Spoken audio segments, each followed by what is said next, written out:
మరి సునీత గారు అయితే గనక ఇది పూర్తి స్థాయిలో దర్యాప్తు జరిగే వరకు కూడా ఆవిడ ఎంత దూరమైనా వెళ్ళేదట్టు కనబడుతుంది. సుప్రీంకోర్టు మెట్లు ఎక్కడం ఆవిడకి ఈ కేసులో ఇది ఎన్నోసార్లు మరి మేబీ ఆవిడకైనా గుర్తుందో లేదో కౌంట్లెస్ టైమ్స్ వెళ్ళారు. మరి సుప్రీంకోర్టు కూడా అదేవిధంగా ఆవిడ పిటిషన్స్ని స్వీకరిస్తోంది, దానికి తగ్గట్టుగానే డైరెక్షన్స్ ఇస్తోంది. అంతే తప్ప అదే అంశం మీద మళ్ళీ వస్తున్నారని కూడా ఎక్కడ కూడా ఆ రకమైనటువంటి ఆలోచన కనపడటం లేదు. లేట్ అయినా కానీ న్యాయం జరగాలి అనేది వ్యవహారమే ఆవిడ కనబరుస్తుంది. మరి దీంట్లో మెయిన్ ఏంటంటే ట్రయల్ కోర్టు అంటే సిబిఐ కోర్టు ఇచ్చినటువంటి లిమిటెడ్ అంశాల మీదే ఫర్దర్గా ఇన్వెస్టిగేట్ చేయండి, అది కూడా 1 month టైం ఇచ్చినట్టుంది. జగన్మోహన్ రెడ్డి గారుని విచారించాల్సిన అవసరం లేదు అని కూడా ట్రయల్ కోర్టు సిబిఐ కోర్టు ఈ విషయంలో చెప్పింది. దానికి నేను ఆల్రెడీ చెప్పాను, ఆయన ఫోన్ కాల్ వచ్చింది దాన్ని దృష్టిలో పెట్టుకొని. మరి ఆవిడ ఉద్దేశం ఏంటంటే ప్రపంచానికి ఎవరికీ తెలియకముందు ఆయనకి ఫోన్ వచ్చి చనిపోయారు వివేకానంద రెడ్డి గారు నో మోర్ అని చెప్పేసి ఆయన 5:30 ఆ టైంలో అప్పట్లో ఎలక్షన్స్కి ముందు మేనిఫెస్టో రూపకల్పన చేస్తున్నటువంటి ఆ కమిటీ ఉంది కదా, ఆయన ఇంట్లో సమావేశమైనప్పుడు ఆ కమిటీలో ఉన్నటువంటి అజయ్ కల్లం గారు ఈ విషయాన్ని సిబిఐ ముందు చెప్పడం జరిగింది. ఆబ్వియస్గా ఎవరికైనా కానీ పోలీసులకు చెప్పినా కానీ వెంటనే చేయాల్సిన పని ఏంటి, జనరల్గా ఓకే జగన్మోహన్ రెడ్డి గారు అక్కడ ఎవరు ముఖ్యమంత్రి మాజీ ముఖ్యమంత్రి పక్కన పెట్టండి, మీకు ఎవరు ఫోన్ చేశారు, మీకు అసలు ఏం చెప్పారు. ఎందుకనంటే అదే పార్టీ అంటే మీ పార్టీకి సంబంధించి మీకు సంబంధించిన పత్రికల్లో ఛానల్స్లో అలాగే విజయసాయిరెడ్డి గారు లాంటి వాళ్ళు కూడా బయటకు వచ్చి ఏం చెప్పారు, ప్రపంచానికి చెప్తున్న సందర్భంలో గుండెపోటు అని చెప్పారు. మరి 5:30కి అందరికన్నా ముందు తెలిసిన జగన్మోహన్ రెడ్డి గారికి గుండెపోటు అని చెప్పారా ఎవరన్నా ఫోన్ చేసి, లేదంటే మర్డర్ చేయబడ్డారని చెప్పేసి చెప్పారా అని కనీసంగా అడగాల్సిన బాధ్యత ఉంటుంది కదా అని ఒక కనీసమైనటువంటి డిమాండ్ చేస్తున్నారు సునీత రెడ్డి గారు. సో ఆ రకంగా జగన్మోహన్ రెడ్డి గారు కూడా సహకరించవచ్చు కావాలంటే వాలంటరీగా, ఆ రోజు ఏం జరిగిందని చెప్పేసి ఎవరు చెప్పారని చెప్పేసి.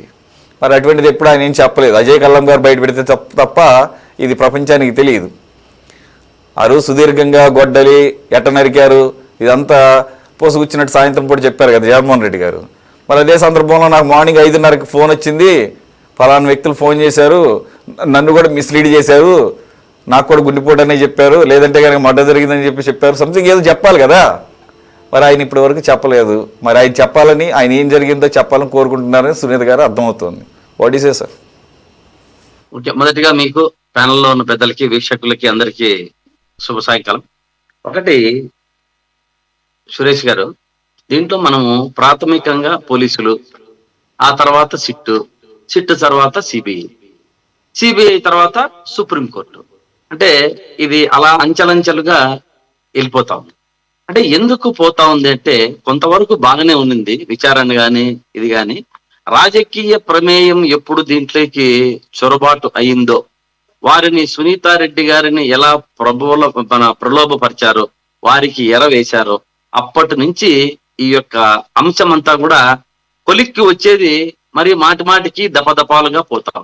కానీ నేను ఒకటి అడుగుతున్నా వీళ్ళని, ఇప్పుడు రాష్ట్రంలో దాదాపు 40 మంది మహిళలు మిస్సింగ్ అన్నారు, సుగాలి ప్రీతికి న్యాయం చేస్తామన్నారు, ఇంతవరకు ఏది జరగలేదు. దాంతో ఉన్నటువంటి ఇంట్రెస్ట్ దీనికి ఎందుకు మీరు ఇంత ఇంట్రెస్ట్ పెడుతున్నారు అంటే, దీంట్లో జగన్మోహన్ రెడ్డి గారిని గబ్బు పట్టించాలి, జగన్మోహన్ రెడ్డి గారిని ఏదో చెయ్యాలి అని వీళ్ళు అనుకుంటున్నారు. కానీ అక్కడ ఉన్నది ఉన్నట్టుగా గతంలో చూసాం మనం. ఎన్టీ రామారావు గారు రాజీవ్ గాంధీ గారు చనిపోతే నాకు ముందే తెలుసు బ్రదర్ అన్నారు. అంటే ఇప్పుడు దాన్ని బట్టి విచారించాల్సి వస్తుందా? ఇప్పుడు ముందే ఎట్ట తెలుసు అని అడగాల్సి వస్తుందా? ముందే నీకు ఎలా తెలిసింది అని అడుగుతారా? ఇది కుటుంబ సభ్యుల్లో అందరికీ తెలియజేయాల్సిన బాధ్యత ఒక ఆయన ముఖ్యమంత్రిగా కాకపోయినా ఒక బ్రదర్ గా, ఒక బంధువుగా అందరికీ తెలియజేయాల్సి వస్తుంది. చెప్తారు. దీంట్లో చెప్పినంత మాత్రాన విచారణలో ఏ విచారణ అయినా సరే జగన్మోహన్ రెడ్డి గారు కూడా దానికి సుప్రీంకోర్టు ఆదేశిస్తే మన ఇప్పుడున్నటువంటి టీడీపీ అధినేతలు సునీతారెడ్డి గారిని ప్రలోభపరిచి పేరు చెప్పమని ఆ పేరుని ఇస్తే కూడా దాంట్లో జగన్మోహన్ రెడ్డి గారు సిద్ధంగానే ఉన్నారు. ఏమి వెనక్కి పోయే ప్రసక్తే ఉండదు, తగ్గేది ఉండదు. చట్టము తన పని తాను చేసుకొని పోతుంది. సుప్రీంకోర్టు ఆదేశాల మేరకు ఎలా చేయాలి, ఎవరిని విచారించాలి అన్నది వారు విచారించేసి ఆదేశాలు ఇస్తే విచారిస్తారు. కానీ ఇక్కడ సునీతారెడ్డి గారికి మాత్రం ఇక్కడ టీడీపీ అధినేత గారు ఎవరు పేరైతే చెబుతారో ఆ పేరు చెప్పడానికి మాత్రమే వారు రెడీగా ఉంటారు అన్న అంశము రాష్ట్రంలో దప్పదప్పాలుగా ప్రతి ఒక్కరికి తెలిసిన విషయమే.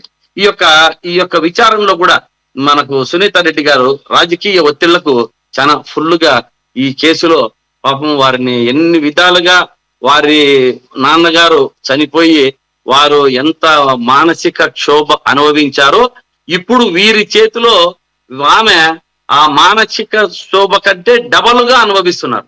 ఎందుకంటే అటువంటి దుస్థితిని వారికి తీసుకొచ్చారు. ఇప్పుడు ఈ తెలుగుదేశం అధినేతలు గాని, తెలుగుదేశం నాయకులు గాని, ఇటువంటి వారికి మనము సునీతారెడ్డి గారికి అయితే, అమ్మా మీరు దయచేసి మీ మనసులో ఏముందో మీది మాత్రమే చెప్పండి. ఈ తెలుగుదేశం నాయకులను గాని, తెలుగుదేశం అధినేతలకు గాని వాళ్ళు ప్రలోభ పెట్టిన మాటలకు మీరు ప్రలోభ పడవద్దండి. కుటుంబ సమస్యను ఉంటే మీరు కుటుంబంలో చూసుకోండి. కానీ లీగల్ గా మనం ఏదైతే పోలీసులు కానీ, సిట్ కానీ, సిబిఐ కానీ ఏది ఎంక్వైరీ చేస్తుందో ఆ ఎంక్వైరీలు అన్ని కూడా జరిగాయి కదా. 1 సార్లు కాదు, 2 సార్లు కాదు, 3 సార్లు కాదు. మీరే చెప్పారు ఇంతకుముందు సురేష్ గారు, వారు ఎన్నిసార్లు మన కోర్టుకు మెట్లు ఎక్కుతున్నారు అని. అంటే వారు కోర్టు మెట్లు ఎక్కినప్పుడంతా వారి వెనుక ఒక అభూత శక్తి, అభూత కల్పనలు ఇవన్నీ ఉంటేనే వారు ఎక్కుతున్నారు అనేది రాష్ట్ర ప్రజలకంతా తెలుస్తానే ఉంది. ఎందుకు వీళ్ళ కుటుంబంలో వీళ్ళకి నేను చెప్తున్నాను, ఒకటి తన దాకా వస్తే అనే కార్యక్రమం ఎప్పటికైనా వస్తుంది. ఈ యొక్క అంశాలను దృష్టిలో పెట్టుకొని ఒక కుటుంబంలో చిచ్చు పెట్టి, ఒక కుటుంబంలో దాన్ని రాజకీయానికి వాడుకొని ఎంత మాత్రం సబబు అని అడుగుతున్నా. మీరు చేసే కార్యక్రమాలు దండిగా ఉన్నాయి, రాష్ట్రంలో అభివృద్ధి కార్యక్రమాలు దండిగా ఉన్నాయి, రాష్ట్రంలో మీరు చెప్పినవి చేసేటివి దండిగా ఉన్నాయి. ఒక కుటుంబంలోకి చొరబడి ఒక్క నిమిషం. ఇప్పుడు సార్ మీ ఇంట్లో ఏంటి, మీ తల్లి గారు చెల్లి గారు అంటేనే జగన్మోహన్ రెడ్డి గారే చుప్ రహో గర్గర్కి కహానీ, ప్రతి ఇంట్లోనే ఇలాంటి కహానీలు ఉంటాయి అన్నప్పుడు మీ ఆ ఇంట్లో కహానీల గురించి, ఆ ఇంట్లో జరిగిన మర్డర్ గురించి, వివేకానంద రెడ్డి గారి మర్డర్కి ఏంటి 2వ రోజు పట్టాక కత్తి చేతులు పెట్టారు. మరి ఆ తర్వాత మీరెందుకు విత్డ్రా అయ్యారు? మరి ఆ తర్వాత మీరెందుకు వివేకానంద రెడ్డి గారికి రకరకాల వేరే వ్యవహారాలు ఉన్నాయి, ఆస్తి గొడవలు ఉన్నాయి. మరి అక్కడ చంద్రబాబు నాయుడు గారి పాత్ర ఏంటి? మరి అప్పుడు అటు నుంచి ఇటు షిఫ్ట్ అయ్యారు, మళ్ళీ ఇప్పుడు ఏంటి అటు నుంచి ఇటు వస్తున్నారు? వివేకానంద రెడ్డి గారి మర్డర్ జరిగిన దానికిను చంద్రబాబు నాయుడికి టీడీపీకి సంబంధం ఏంటి అసలు? సునీతారెడ్డి గారి న్యాయ పోరాటం ఈ ప్రభుత్వం వచ్చినప్పుడే స్టార్ట్ చేశారా? అంతకుముందు ఎప్పుడు సుప్రీంకోర్టు మెట్లు ఎక్కలేదా? ఆవిడికి ఎప్పుడైతే ఆఖరికి ఆవిడ మీద నువ్వే హత్య చేశావని చెప్పేసి కూడా అభియోగాలు మోపిన సందర్భంలో ఉంటే ఆవిడ న్యాయ పోరాటం చేస్తే ఎవరు డైరెక్షన్ ఇచ్చేదండి? కాదు, ఆవిడ ఏమన్నా చదువుకున్నటువంటి ఒక నిర్భాగ్యురాలు? ఆవిడేమన్నా ఒక పొలిటికల్ లీడర్ కూతురు, డాక్టరు, వెల్ ఎడ్యుకేటెడ్. మరి ఏం మాట్లాడతారు సార్ మీరు? కాదు, ఇప్పుడు చెప్పేదేమో కొద్దిగా రీజనబుల్గా ఉండాలి కదా సురేష్ గారు. నేను చెప్పేది రీజనబుల్ గా ఉన్నది ఉన్నట్టు మాట్లాడుతున్నా. అంటే ఉన్నట్టు మాట్లాడితే ఎవరికి, మీకైనా వారికైనా ఎవరికైనా సహించదనుకోండి. వారు ఎవరినైనా ప్రలోభ పెట్టి, ఎవరినైనా ఎరవేసి ఎటువంటి కార్యక్రమాలైనా చేపించేటువంటి శక్తి ఉన్నది అన్నది రాష్ట్ర ప్రజలకంతా తెలుసు.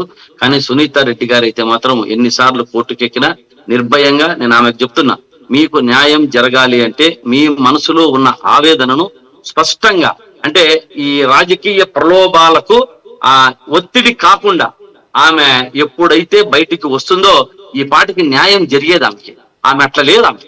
ఆమె రాజకీయ ఒత్తిళ్ళకి, ఇప్పుడు మీరు అడిగారు వివేకానంద రెడ్డి కేసులో ఏమేమి వచ్చినాయో వారి మీద, ఇవన్నీ వారంతకు వారు చేసుకుంటూ ఈ ఎంక్వైరీల్లో బయటికి వస్తున్నవి ఇవి. ఏది, ఆయన మీద క్యారెక్టర్ అసాసినేషన్ గాని, ఆయన మీద వేరే ఇది పెట్టడం గాని, ఇవన్నీ ఎందుకు వస్తున్నాయి?